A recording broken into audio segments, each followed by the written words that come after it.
You are now listening to the West Side of THA Afterparty.com. Hey everybody, this is Perky of Perky Perspectives Radio Show. I want you to tune in with me every Sunday from 4 to 5 p.m. I'm going to be talking about ownership, black wealth, mental health, traveling, and of course, creativity. So reach out to me. I'm here to uplift you, and I'm repping for the West Side of the After Party Radio Show. West Side, whoa. Okay, hey everybody. Let me put my professional voice on. This is Perky of Perky Perspectives. I'm here with my friend New Jay.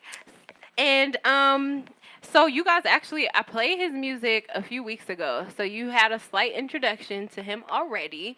So I'm going to let him introduce himself in a second.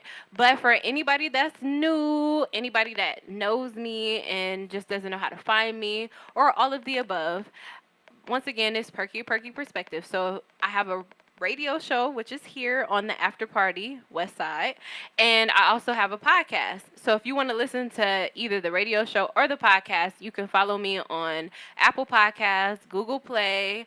My Patreon is being worked on, but I have a website, perksofwellness.org. I'm also on Radio Public. I'm on Spotify, and soon I'm going to be on Pandora as well. And then if you want to watch me live, I'm on Facebook at Tony Perks. So if you do facebook.com/PerkySexyCool, you can find me, or you can find me on the After Party website as well. They also have a Twitter, Instagram, and an app, and it's THA, the After Party. Okay, so go find me on there as well. And I'm also on Periscope. I got a Periscope, Perky Perspectives. Hey! I'm on there live as well. So follow me, subscribe, like, comment, do all of the above. Please, it helps to bring visibility to not only myself, but to the guests that I bring as well, because they play their music, they come, they share their art, their talent. I had a stylist on here, and as on my podcast, I've had several other people. So just even liking, commenting, and subscribing to the podcast will allow for not only me but their businesses to uplift, and that's the whole point. We want to help to uplift our people and give more visibility to our melanated folks. Like, what else do I say? So welcome my guest, New Jay. He's an artist, and I'm gonna let him introduce himself. What's up, y'all? My name is New Jay. I'm saying I'm out here from the Bay Area. I'm saying that's like 5 hours north. Yay! I act, sing, dance, write music. I'm just, I guess if I was to describe myself, I'd say I'm young, black, and ambitious. Hey. You know what I'm saying? Just dropped a single called Faded. Go check that thing out. Right, y'all gonna hear it in a second. Don't even trip. You feel me? It's on Apple Music, Spotify, SoundCloud, YouTube, etc. All that good stuff. Talk about Google me, basically, right? Yeah, just Google your boy, New Jay, 'cause I got one of them names that you can just, don't nobody else have that name. You know what I'm saying? That's what makes it unique. It's NU''Jay. Blacks, we got to put an apostrophe in there to make it look exotic. You know what I'm saying? Like, where are you from? California? No. Yeah, Bay Area.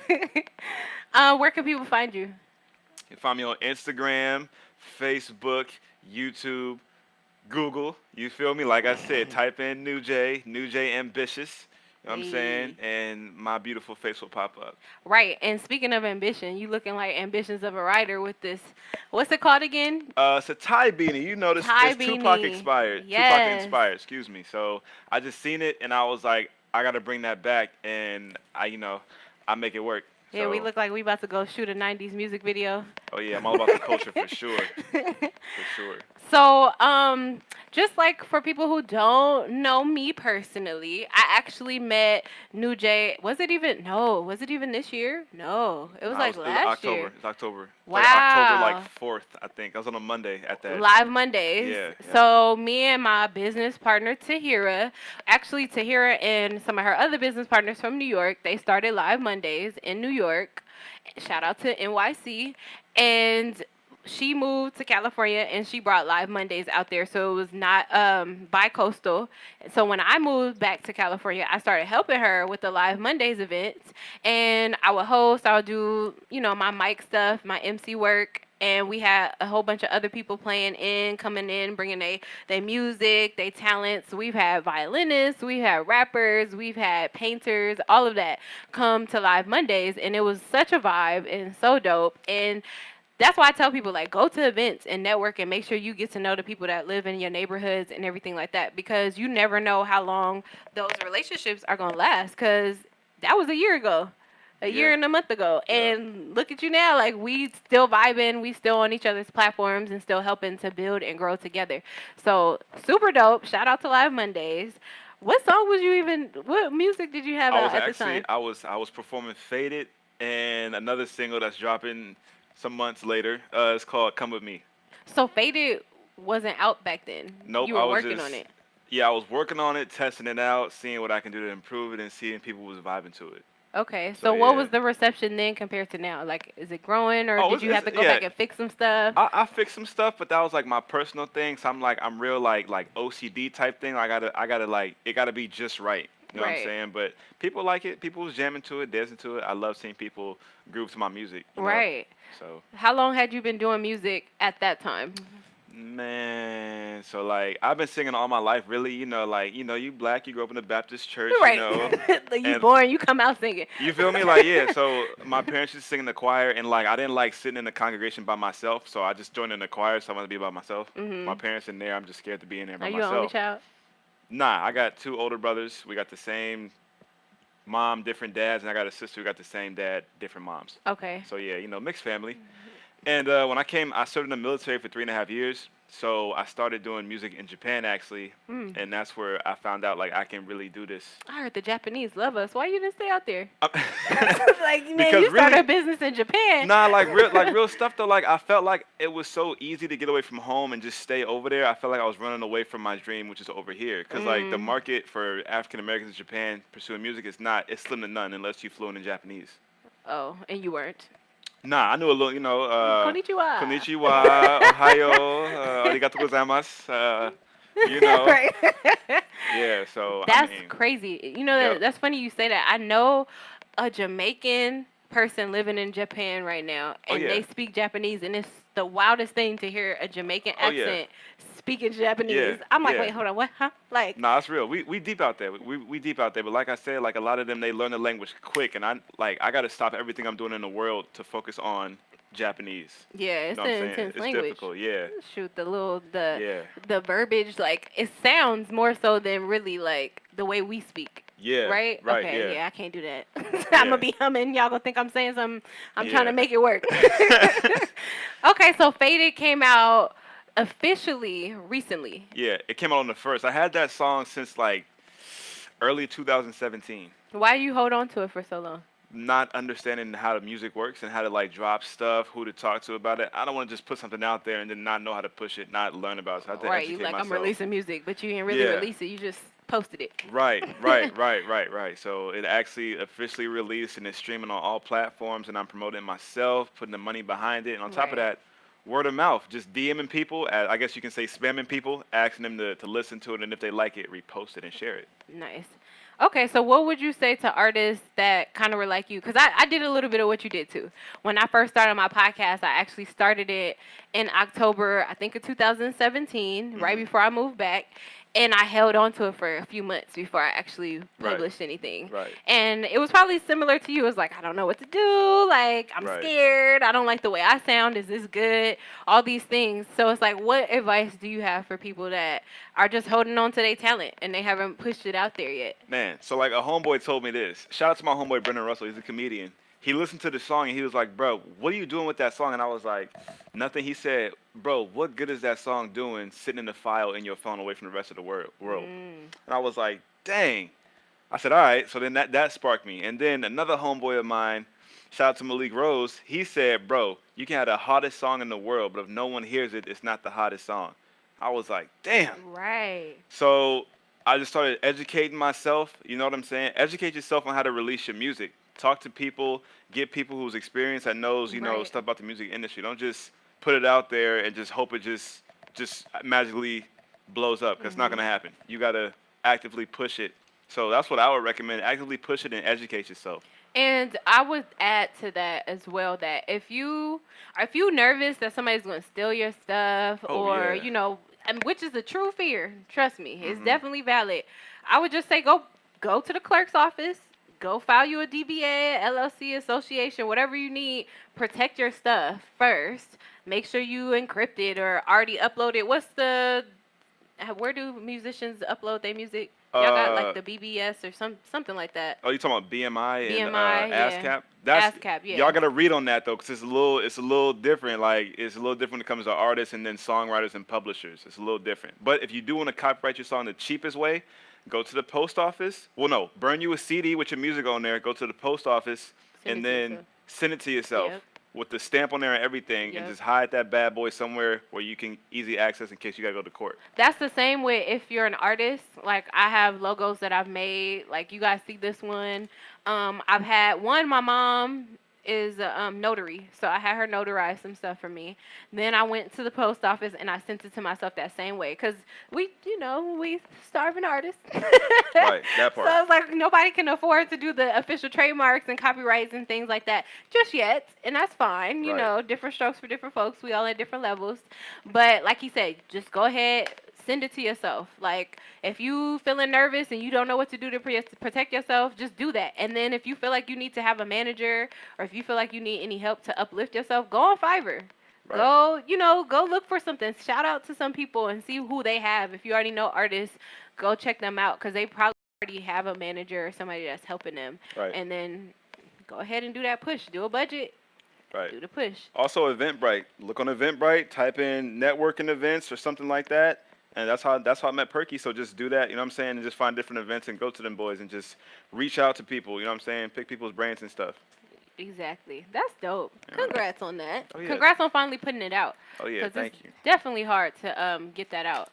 So yeah, for any other artists that are looking to play their music or have it uplifted on a platform, you can definitely shout me out or the after party. My Gmail is perkyperspectivespod@gmail.com. You can send me your music. You can hit me up on Instagram, PerkySexyCool, whatever it is, reach out to me. I love posting people's music. If you've been listening, I've been playing a lot of artists that I know. Like I try not to play too many people that I don't know just because it's not really a benefit to that. You know what I mean? Like they don't know I'm playing their music and they don't know me. And it's like I want to pick people that I know for sure are like independent. They're trying to put something out. They're doing the work and maybe they just haven't gotten the recognition. Because I don't know. I don't listen to the radio anymore. I don't know if y'all do. But it seems like when you turn the radio on, every 30 minutes it's the same song. And that's tired. Facts. That's hella weak. Like these people are cool, but I feel like some of these artists wouldn't be the way they were today if the radio didn't spin their music constantly over and over and over again. It's like, would you really have that success if you didn't have that payola? Let's really talk about that. But whatever. I'll play your music. So send me your music. We'll uplift you. And we have different things that you can work on if you want to get it played multiple times, if you want to do an interview. Also, if you're an artist and you want to just give feedback to the music that you do hear on our platform, you can call in at 213-270-1969. And we could talk about it. You could talk to my guests. You could talk to me. We could just chat. Okay? So that's that part. Do you have any performances that's coming up? No, not currently. So right now, like my goal with the song, I got numbers written down that I have that I want to reach. So in order to do that, I've been looking at how to get on Spotify playlists, how to get on Apple playlists. So once your single gets on there, it's pretty much a hit because it's gonna it's gonna just keep recycling and then people are gonna see it. Yeah. So that's my move right now.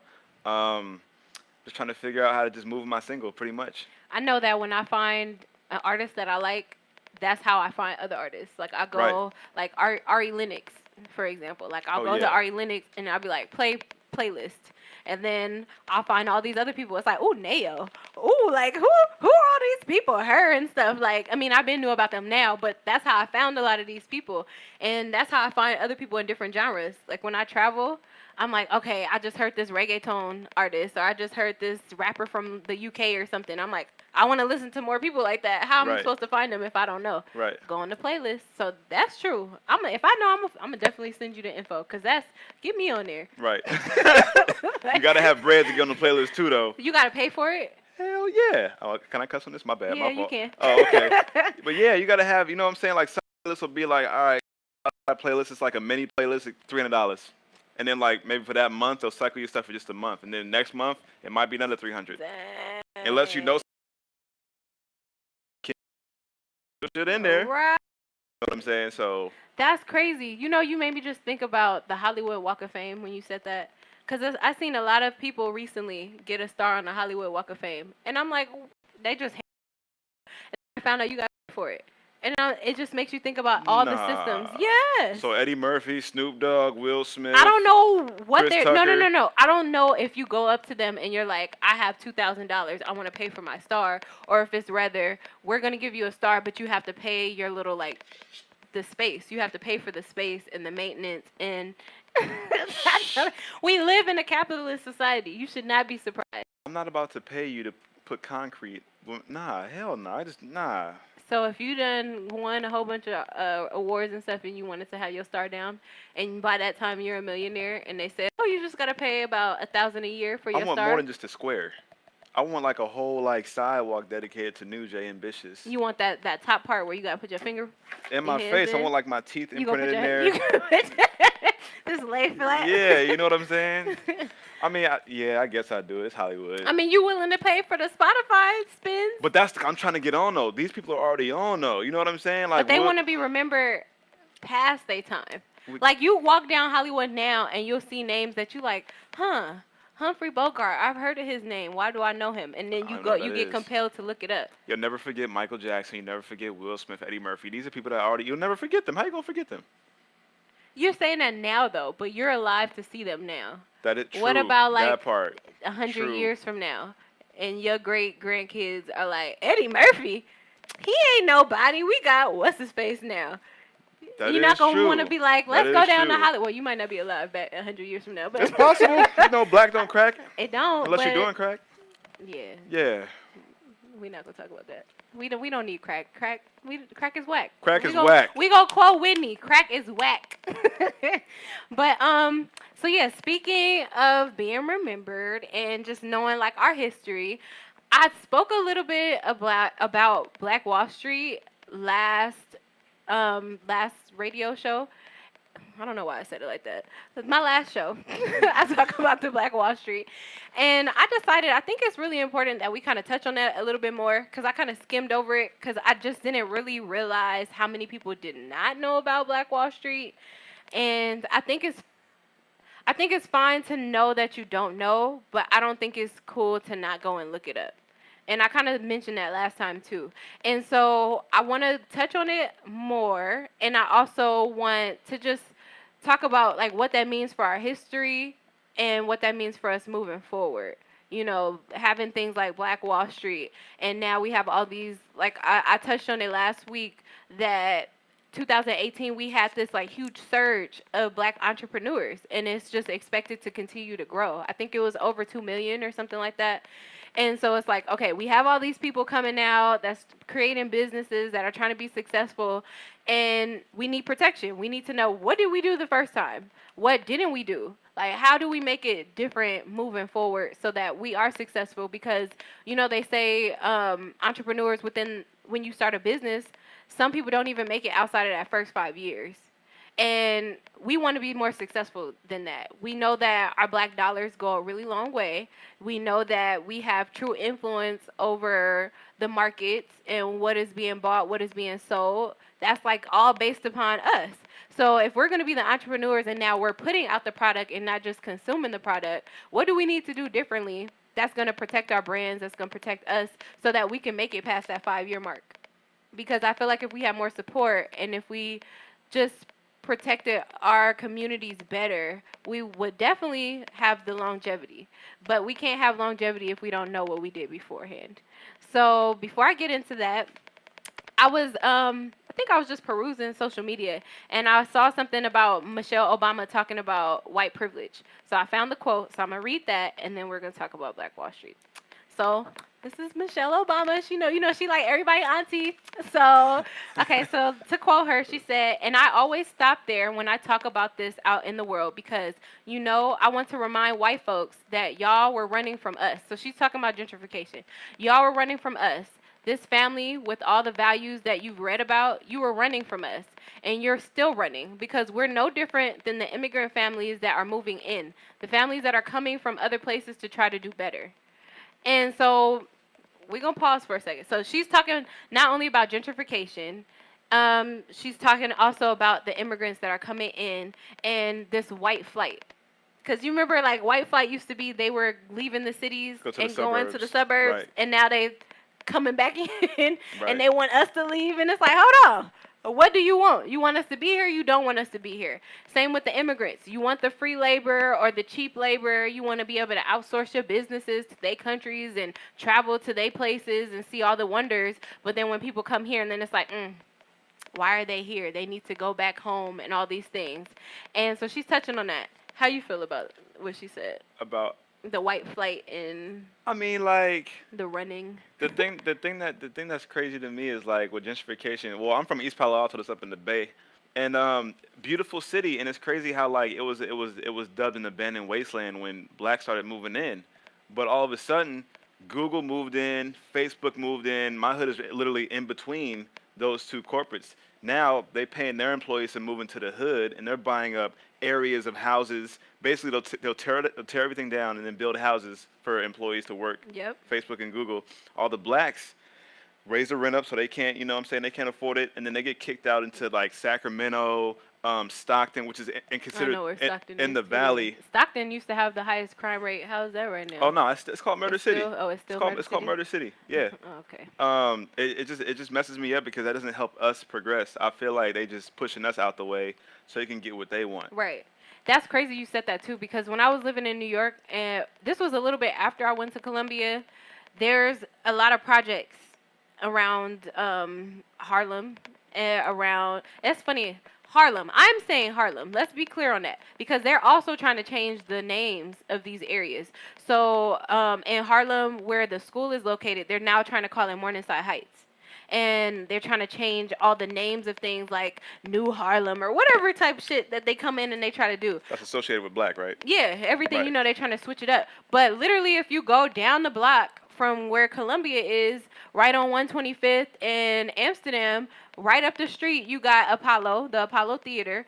But there's these project houses that's on the end. And then if you continue to go, there's also more projects right around where the Cotton Club was, which if you don't know, that's one of the original jazz clubs. It's actually still there. It's one of like the last ones left. Right. But they're starting to move in the students. So now the projects are starting to be student housing. And you know what's going to happen after that. You know, it's just like a slow sweep.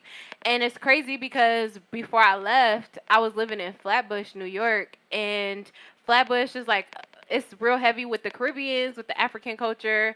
But also the actual neighborhood that I moved into, I didn't know. But it used to be crazy. It used to be probably like a little mini murder city. I heard some stories. And I remember I was walking home one day, and this blonde chick was walking in front of me. And I'm like, where's she going? Yeah. Like, Hopefully over here. I'm following behind her like she's not about to. Wait, hold up.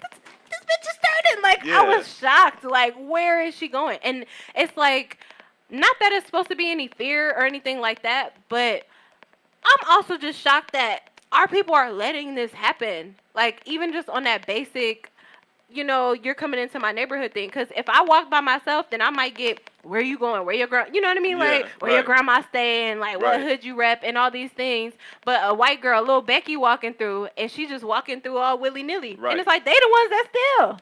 Right. You checking us, but you're not checking them. So it's this weird, like, white flight. It's a whole bunch of little complexities that go into it with me. Right. When's the last time you went to Palo Alto? Well, East Palo Alto. East Palo Alto, my bad. That's all good. I would say probably Christmas, last year, December. Christmas? Yeah, December. Wow, and okay, so it's been a minute. I wonder what it's going to look like when you go back. I know, right? And it's crazy because, like, literally, all the back of East Palo Alto is like, it's like all the marshland. It's a beautiful area, you know what I'm saying? It's mostly whites back there, you know what I'm saying? And, like, all the blacks, they leaving, or like they can't afford it, or like the hood, so called, it's like it's literally going away. it's just this. It's just wild. Like financial education is super important, y'all. Like stop worrying about these new cars. Cars literally depreciate once you buy them. Unless you're buying a classic, Right. which most of us can't afford to just buy a classic as our first car. Right. You know what I mean? Like, Right. unless you're buying a classic, it's going to depreciate literally once you buy it. And most of the time, we get put in these contracts that don't make sense. We're renting, so we don't have any ownership. And that's like a big thing. Can't nobody run you out of your hood that you repping. You claiming this street, you claiming this block, you seeing your homies and shit die on these neighborhoods, and y'all don't even own property. Right. How you rep a set you don't even own nothing in? Yeah. Right. So it's like, let's go back to the basics, back when we used to actually build our shit and own our shit and do everything for ourselves, and let's learn from there. We don't need a car for everywhere. Like California, yeah, but you know, if you ain't doing shit, you can ride with your mama somewhere. Like Right. you can get on the bus, you can get on the train. You don't need to own a car. Get your money together. Own something, because if little Sally want to come through your neighborhood and she start canvassing the neighborhood talking about what home is for sale, y'all gonna have it secure and not just in your grandmama name, and your grandmama don't even trust to give you the property because you over there gangbanging and killing people and shit. Let's stop. Like, let's get back to the basics and let's own some stuff, because it just breaks my heart, because I know a lot of us can't afford to live in a lot of the suburbs, and then the ones that we can afford to live in, I don't want to live there. Right. Like, who? Nah. I'm not trying to live in the middle of Hesperia. Right. Sorry. Like, I ain't trying to live up the hill. I'm not trying to live in California City. I'm okay, you know? And for people who don't know that, it's the middle of nowhere. Think of Courage the Cowardly Dog. Like, we living in the middle of nowhere. And it's like, if you don't want that, you want to actually stay where you are, you got to own something. It's just... Right. That's it. I mean, you can own your car. You can sleep in your car, I guess. Nah. That's not cool. That shit It's not. cool. That's not, that shit ain't And most cool. of us don't own our car. Oh no, I own mine. My car cost $1,000. But see, you did it the right way. Own But it. some of us don't. And it's like, if you don't, they Right. can come take that too. So. And the windshield cracked on my shit. Ooh, yeah, mine is too. I just found a place that's kind of cheap, I'm going to tell you. I'll tell you Okay, after this. bet for sure. So we're going to go into For Us and talk about Black Wall Street, where ownership was the basis. Like, if you ain't have ownership, you probably wasn't living there.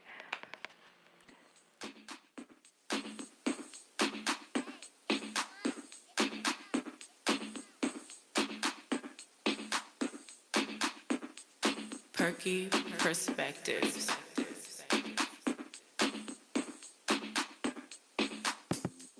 Are you tired of working 9 to 5? Tired of making money for someone else? Feel like you went to school for how many years and only have debt to show for it? Ready to just run away to some island and call it quits? Come talk to me. We trying to rebuild Black Wall Street. This is for us, by us.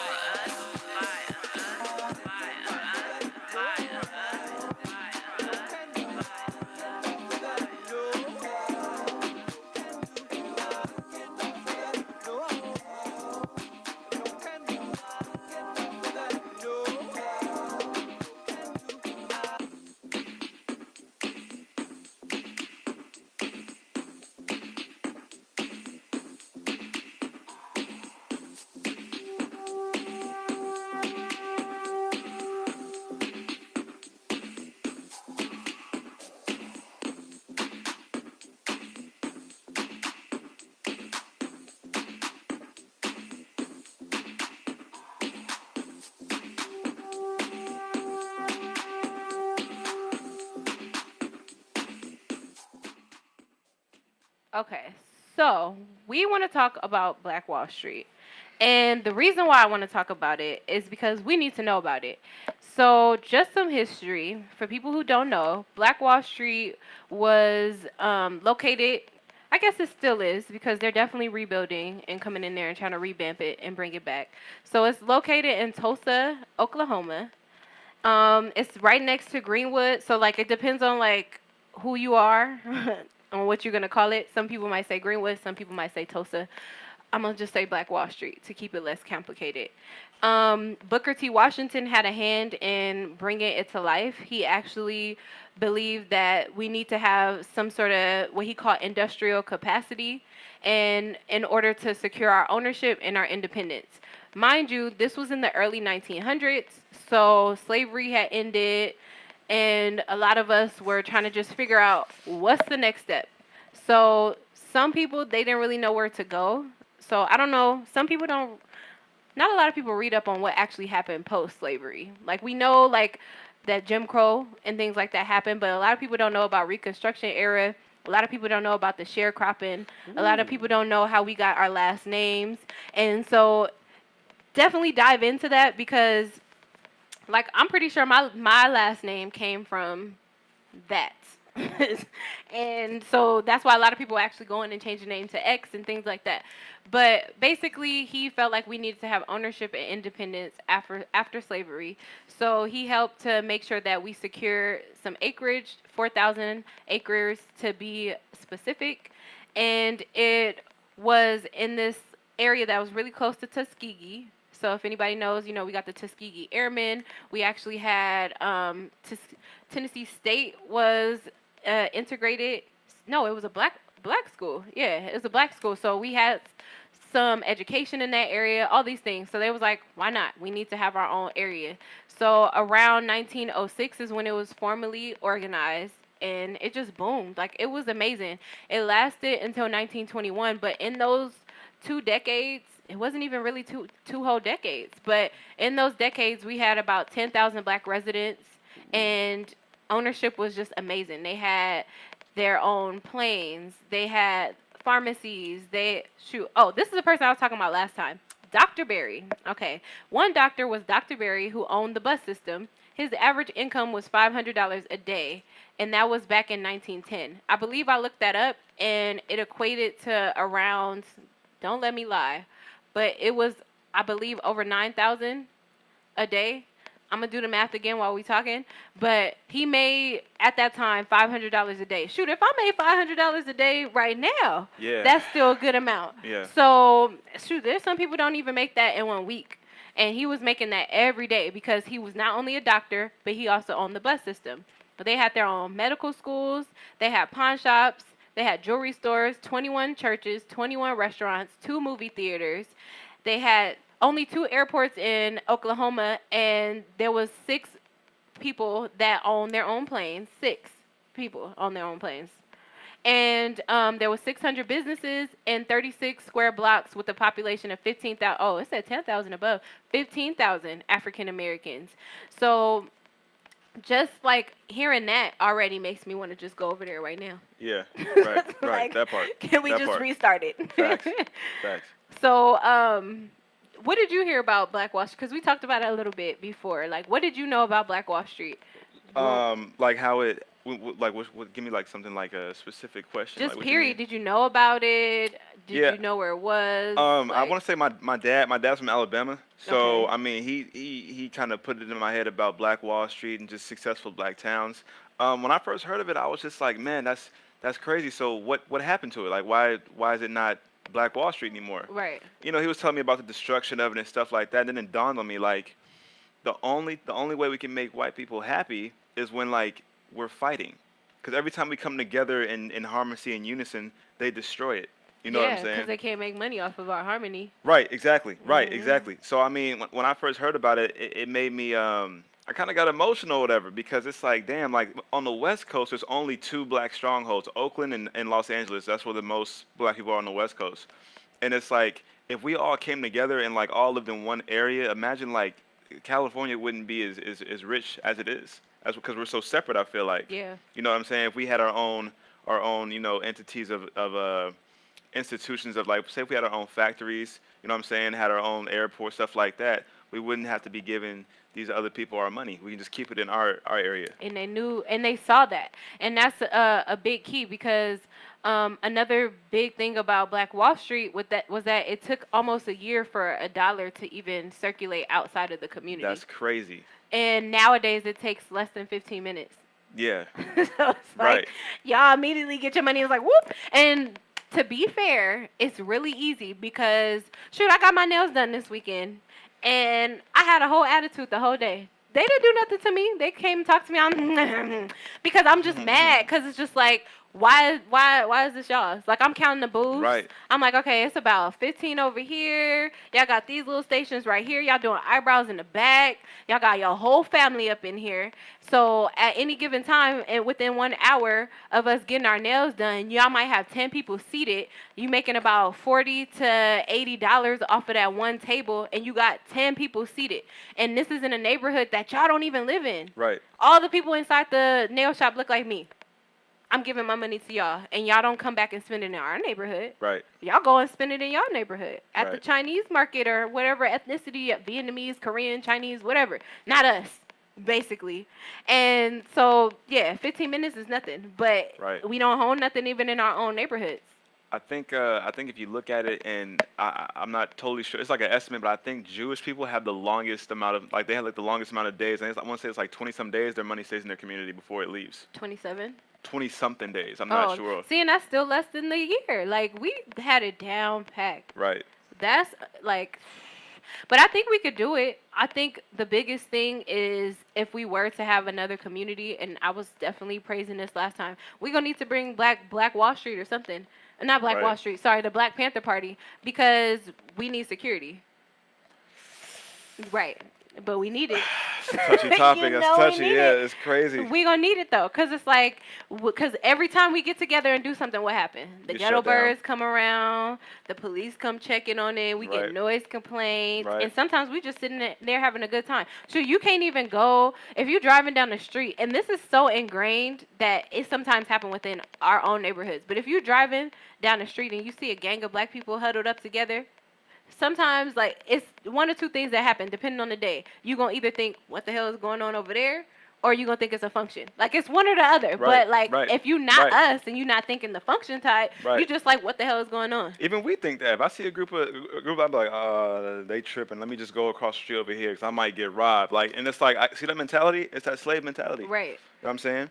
I'm looking at them like they're the enemy. We shouldn't think that way, but we taught to think that way. Right. And that separatism is like really what leads to our demise. That's And killing us. We got to bring it up because, shoot, we was talking about Rosewood too. So you want to Yep. talk about that a little bit? Yep. So Rosewood, I mean, it's pretty similar to Tulsa, except it's a lot smaller. You know what I'm saying? It was one of those black communities to where no one had to go outside of their community. Everything they needed was inside of, where they're from or whatever. They had their own protection. They had their own markets and stuff like that. But And that was Florida, right? Right, that was Florida. But the thing that really messes me up is that they had a lot of stuff, but they still had to go to the white side of town and get maybe, a couple things that they can bring it back to their community. And I feel like that kind of sucks because that makes them feel like they can still control us. Like, oh, these blacks need us, so we can deny them this or we can charge them more. You know what I'm saying? Because Or poison it or whatever you other feel crap me? they be doing. Right, exactly. So, I mean, if you watch the movie Rosewood, they showed like a scene that really bothered me. So there was this white man in the movie that had an issue with this black person having a piano in his house because the black person can play it and he couldn't. Jealousy. You know what I'm saying? Stuff like that. It gets on my nerves, And like Tulsa, it was destroyed out of jealousy and hatred. And they was bombing. So we didn't even talk about the destruction. So for Tulsa, they came basically, like I said, like Tulsa, Greenwood, like that area is really close to each other. So the whites that was on the other end, they didn't have money. Actually, that's another thing. Right. They were like white trash. Right. And so they came, and for people who listen on the podcast, I said that with the bunny quotes. But they came and it was like, y'all got this, y'all Right. got that. Right. We don't have nothing. Why do y'all have that? Y'all after slavery and y'all black and y'all own everything. And they basically started fires. They was throwing little grenades, bombs. The airmen came and was dropping stuff in the area. Like within a day, it was gone. Right. And because it was just, they tried to repair. They had their neighbors and things like that was coming and trying to bring it back up to speed. I don't know why it wasn't fully able to get back on track. Probably just too much destruction. Maybe insurance and stuff like that wasn't really a big thing back then. Right. I'm not sure. But that was basically when it kind of ended. And like I said last week, if you go and you look up Tulsa, there's actually grants that are being put out right now. There's businesses, nonprofits, and things like that that are trying to bring the energy back to Tulsa and bring the Black Wall Street back to the area. So definitely go and support. Even if you don't want to move to the area and start a business, you could probably find a business that's in the area that you could buy from, or that you can help promote or donate to, or anything like that. Cause I'm with it. Right. How did Rosewood get destroyed? Well, I mean, it was the same thing. It started with a white woman. There was this white woman that was in the town or whatever who was cheating on her husband. So when her husband went to work, another guy came home and would be banging her out while her husband is away. You ain't shit. He said banging her out. I was about to say, huh? And I think one day he had came over and he was upset about something, so he beat her. And he beat her and raped her. So she's like, "Damn, my husband gonna come home and see me. What can I say? Oh wow, we got Why these not the blacks." truth? Right. Right. So she tell the sheriff. She goes outside screaming hysterical. Of course, everybody run to her aid, and she says it was one of the blacks over in the town that raped her. Well, naturally, her husband comes home, finds out, and then the lynch mob. You know what I'm saying? They all go to the black town looking for this so-called rapist. They're not getting any answers, so they start destroying stuff and killing innocent black people. And it's like, story of my life. Like, Right. how many times does that happen? Even now, like, that was when? Like, that's not even in the same century. And we still have the same shit happening. That's why I'm like, we need our own security. Because ain't nobody about to roll up in my house talking about, oh, we looking for a random black person. Hello, we all black over here. So now y'all just going to pick and choose until y'all satisfied, Right. which y'all not satisfied until y'all take everything. Right. And I'm not with that. So, know your history. Look up more on Rosewood, on Black Wall Street. If you have anything to comment or add, like I said, you can hit me up, or you can always call in. We still have some more time. 213-270-1969. So, because, I can't leave y'all on a note like this. I'm a social worker. I do mental health. I try not to let people be all open and vulnerable without, allowing for them to close back up and feel safe again. So we're going to switch the vibes, and we're going to play Faded by New Jay, because it's hype, It's still the weekend. We still got a little bit more time till Monday. And this is another way to promote our own Black Wall Street by uplifting a black business and a black artist that's doing big things. So, world premiere. Do your world premiere like we World premiere. Hey. 106 in Park or something. I'm free. Right. So introduce your song. I mean, it's Faded, like I said. It's all me on the vocals. You know what I'm saying? I want to say shout out to my homies, Isaac Reed, who helped me put this song together, and Mars Blackman, who also helped me write the song. Hey, so Blackman, that's a strong name. Yeah. Real strong, brother. Okay, so here's Faded, and let us know what you think. Enjoy, y'all.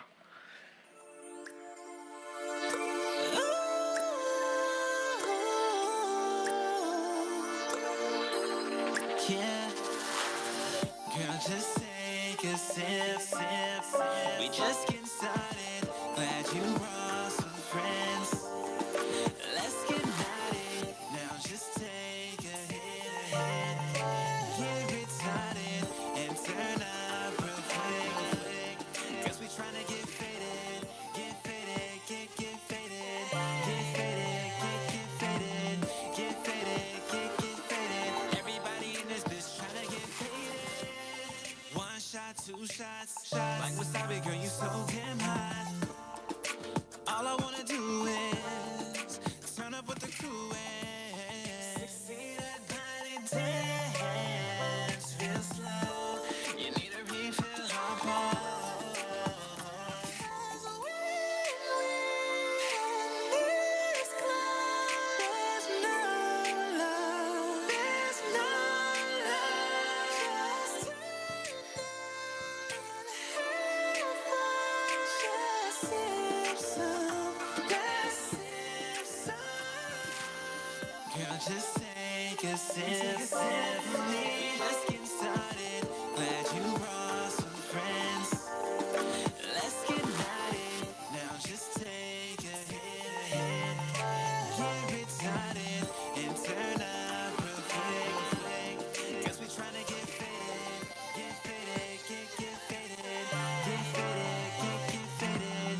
Get faded, get faded. Everybody in this bitch tryna get faded.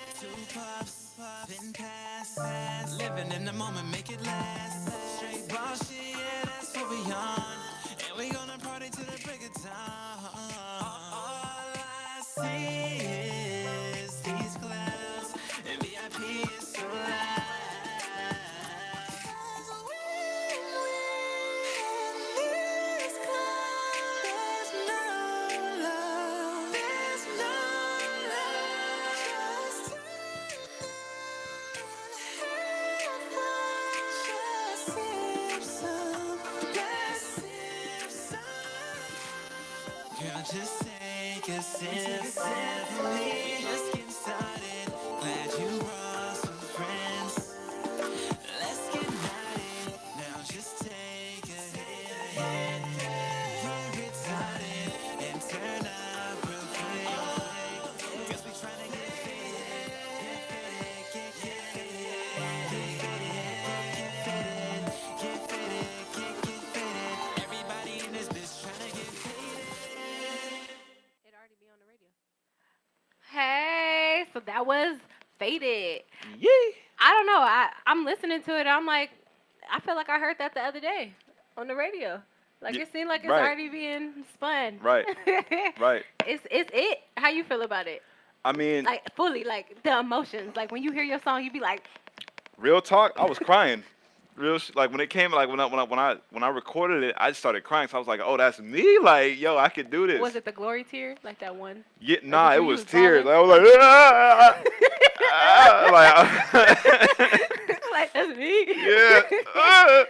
You know what I'm That's saying? cool. And then how was the reception? Because I spoke a little bit on here, like when I first started, how when you start a business, the people that you feel like are going to uplift and support you the most are Right. sometimes the people that don't.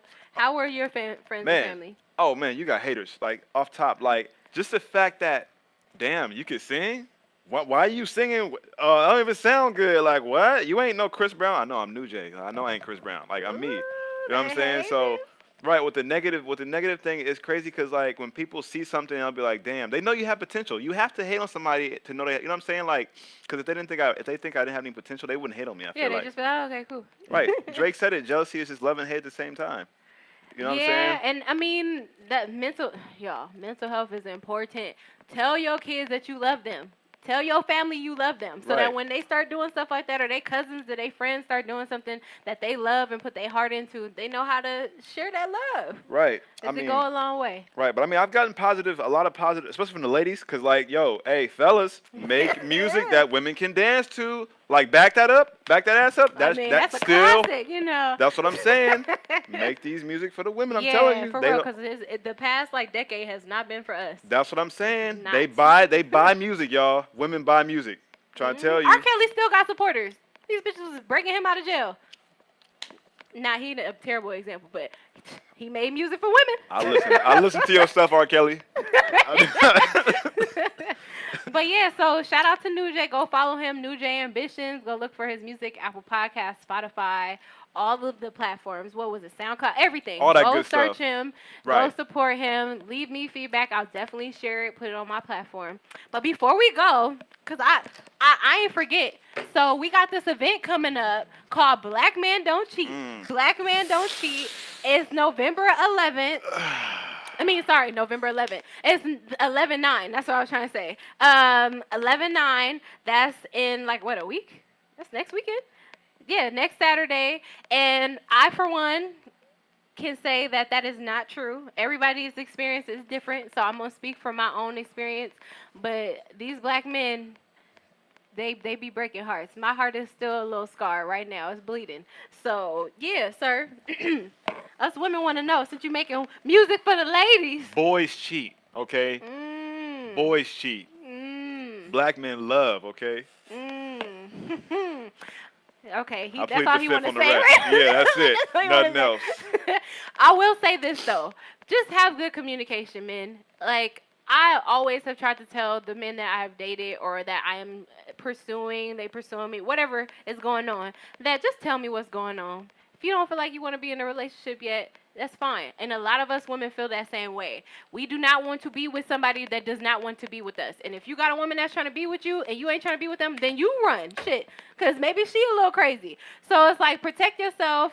And, you know, what's love got? No, what? No. It's a thin line between love and hate. That's some real shit. So protect yourself. But thank you. This has been Perky of Perky Perspectives with my guest, New Jay. Yeah. Follow me on Instagram at PerkySexyCool. Follow New Jay at New Jay Ambitions. Follow The After Party West Side at The After Party on Instagram, Facebook, Twitter, all that. Like, subscribe, comment, rate, and thank you for listening. Do my head toss, check my nails. Baby, how you feeling? Head toss, check my nails. Baby, how you feeling?